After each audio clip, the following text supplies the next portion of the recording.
Alright, we are live, ladies and germs. Bet you weren't expecting this, huh?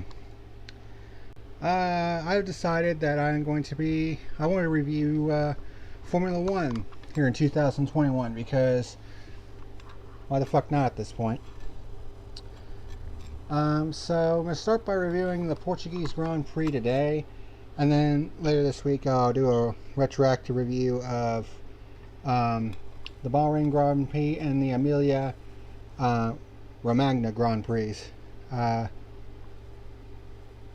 Probably either Monday, Wednesday, Friday, right around there. Just not on Tuesday or Thursday because that's for WRP. But we're going to go ahead and review the Portuguese Grand Prix here today. So saddle up, lock and load for my first ever Formula One review. This is the fuel.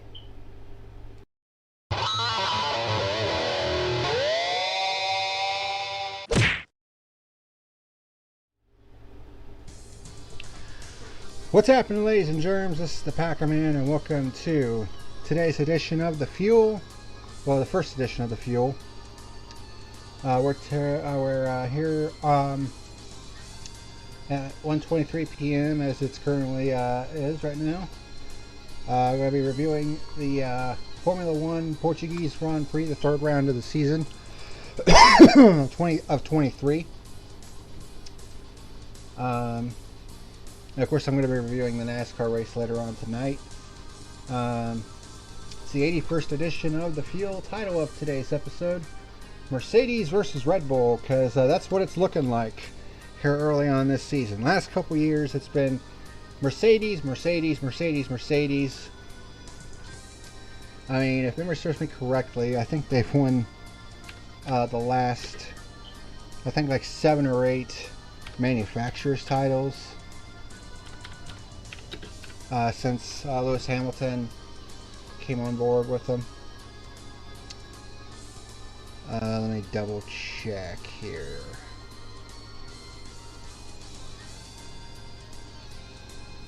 One.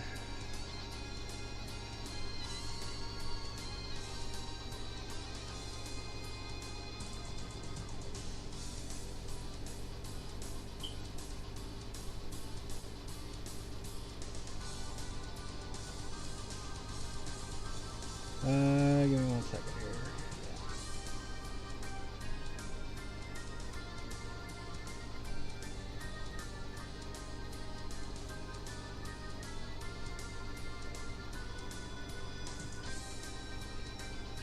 Constructors Championships. Where would I find that at? Season. World Constructors Championships. There we go.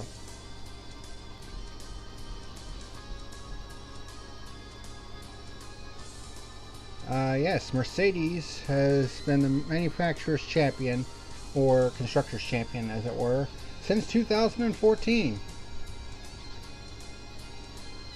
7 consecutive manufacturer's titles. Constructor's titles. Damn it. I mean, it's basically the same thing. But yeah, it's been all Mercedes the last 7 years, and it's not looking like it's going to change all that much here in 2021, but Red Bull is trying to make a challenge of it. That's for damn sure, because both teams have basically been right there at the front of the field all season long, at least so far.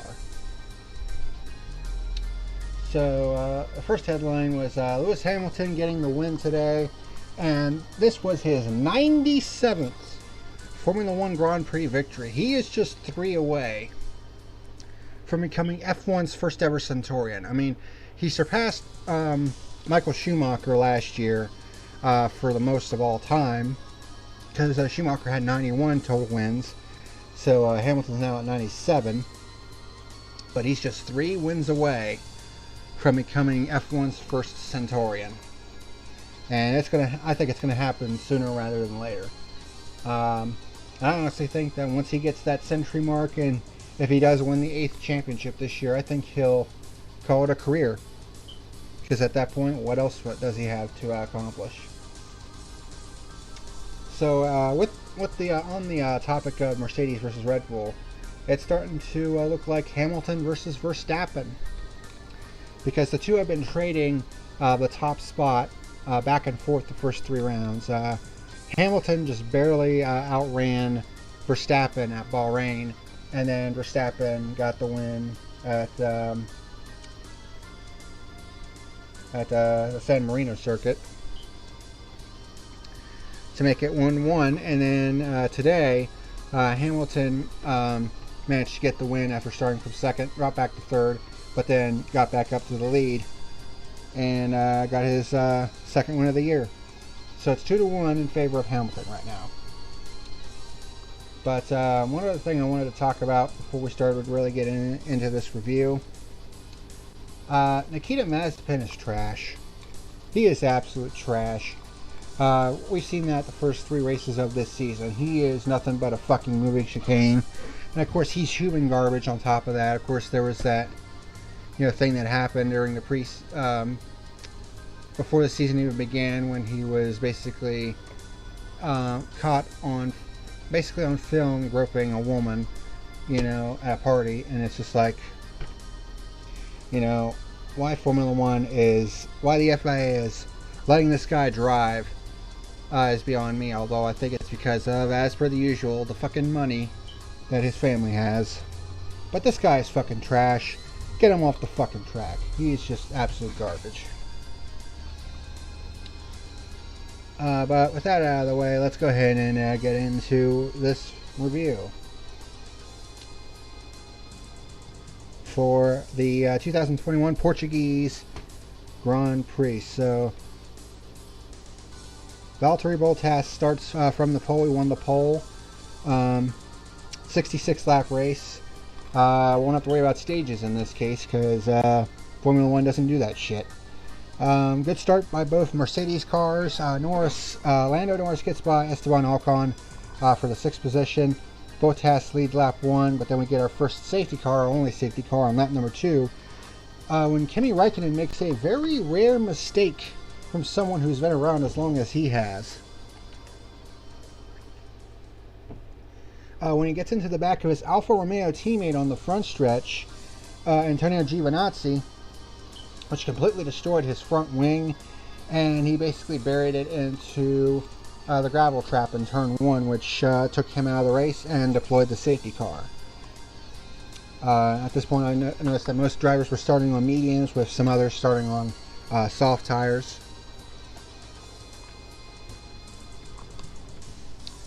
Then you had Bottas leading on the restart on lap 7, so it was quite a long safety car.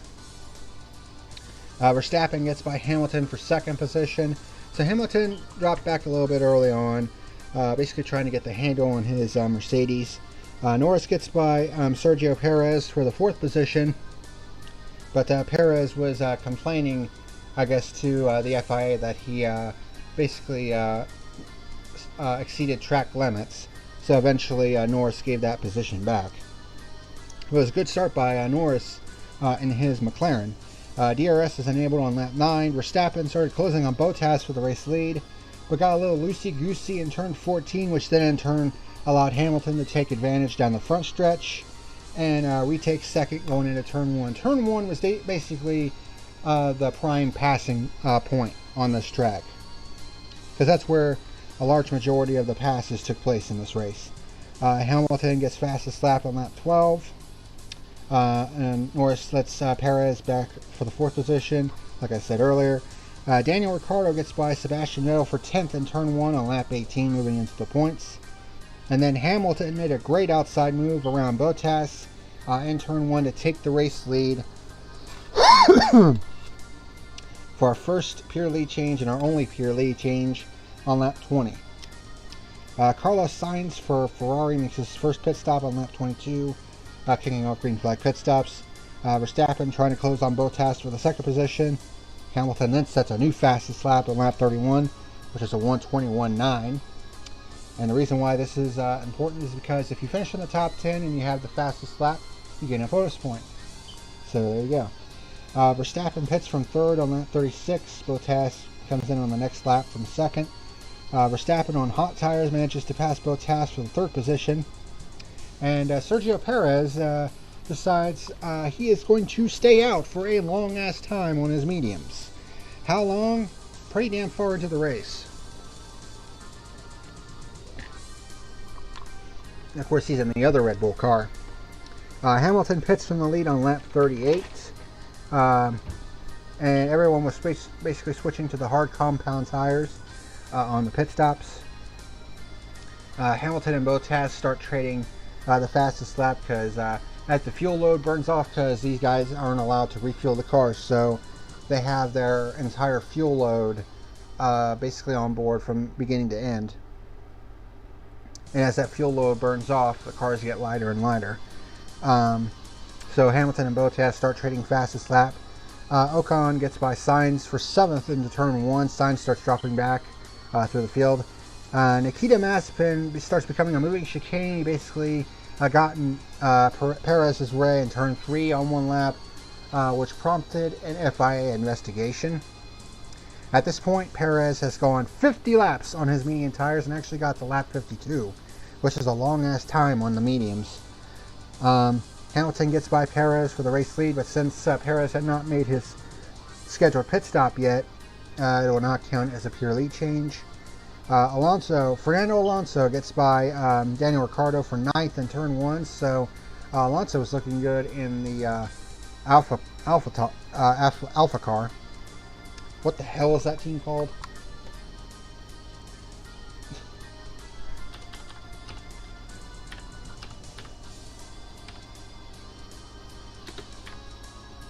Fernando Alonso, what car is he driving?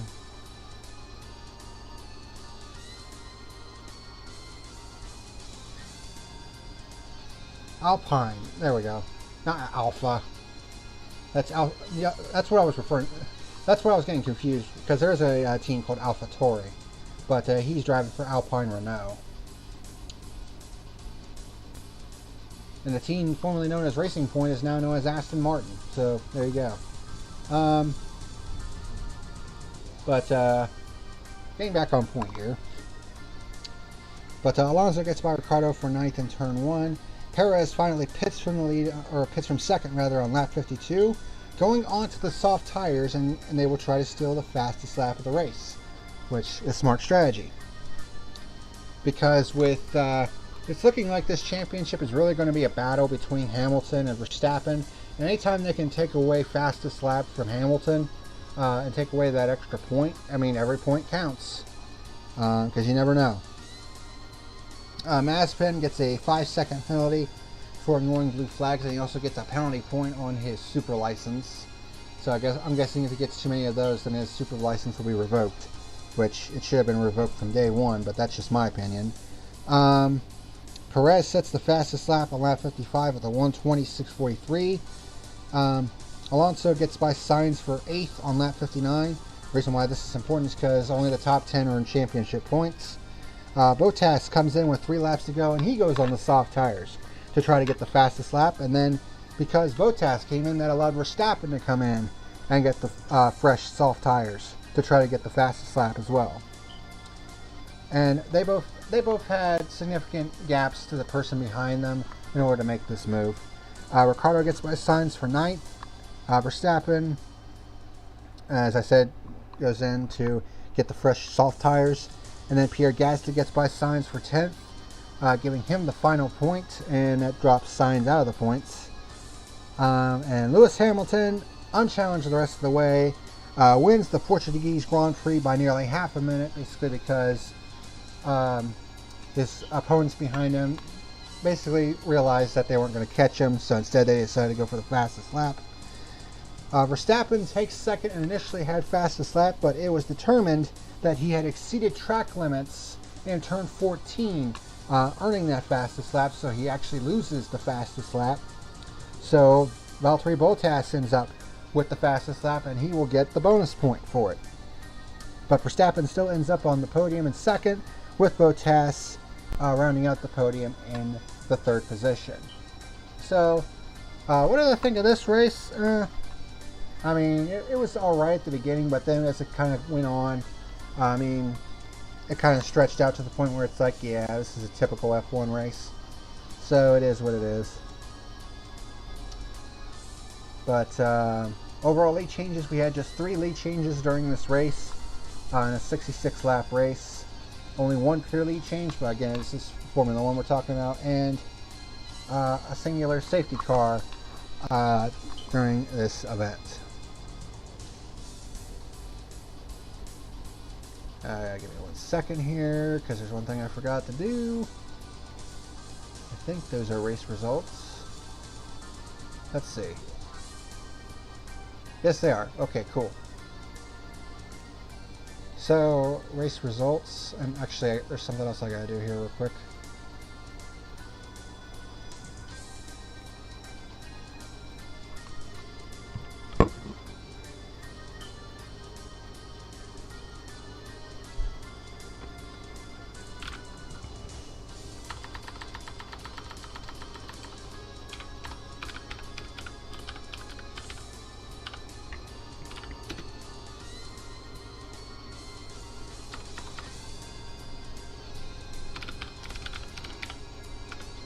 There we go. I gotta do something here real quick. Just about ready. Alright, there we go. Alright, so race results for the Portuguese Grand Prix. Lewis Hamilton picking up his 97th F1 victory with Max Verstappen in second. A full 29 seconds back, but of course he stopped on to get softs to try to get the fastest lap, which he succeeded at first, but then exceeded track limits. Valtteri Bottas ends up in third, gets the fastest lap. Sergio Perez rounds out fourth position, full 39 seconds back, and basically completes the Mercedes Red Bull 1, 2, 3, 4. So, like I said, it's Mercedes versus Red Bull this year. Lando Norris in the McLaren, though, is looking really good. I mean, he was top 3 in points, and I think he still is. Came home in 5th position in his McLaren. Yeah, Charles Leclerc in the Ferrari. The Ferrari's looking a lot better this year than they did last year. Last year, they were poop. They were absolute poop. But they are looking a little bit better. Then you have the 2 Alpine Renaults of Esteban Ocon and Fernando Alonso in 7th and 8th. Daniel Ricciardo in the other McLaren in 9th. And then Pierre Gasly in the AlphaTauri picks up the final point. So, driver standings. 3 races in, 20 races to go. Lewis Hamilton leads the way with 69 points. Then you have Max Verstappen in second with 61. And then a bit of a gap before you get to Lando Norris, who's third in points right now with 37. So a good start for the McLaren driver, Valtteri Bottas, with 32. Of course, why his title was so low, he actually was involved in a crash at San Marino. So we'll talk about that during the review a little bit later this week. Charles Leclerc is currently 5th with 28 points. Then you have Perez, Ricciardo, Carlos Sainz, Esteban Ocon, and Pierre Gasly rounding out the top 10 in the point standings. Constructor standings with 20 races remaining. Of course, Mercedes leads the way with 101 points, and you have Red Bull in second with 83. McLaren in third, Ferrari in fourth, so the rivalry between those two continues with McLaren ahead at the moment. Then you have Alpine Renault in fifth, a long ways back from Ferrari. Then you have AlphaTauri with 9 points, Aston Martin with 5, and then Alfa Romeo, Williams, and Haas yet to score any points this season. As for my final rating for today's race, I mean, it was a typical Formula 1 race. I mean, it wasn't terrible, but it wasn't good either. Actually, 1 second.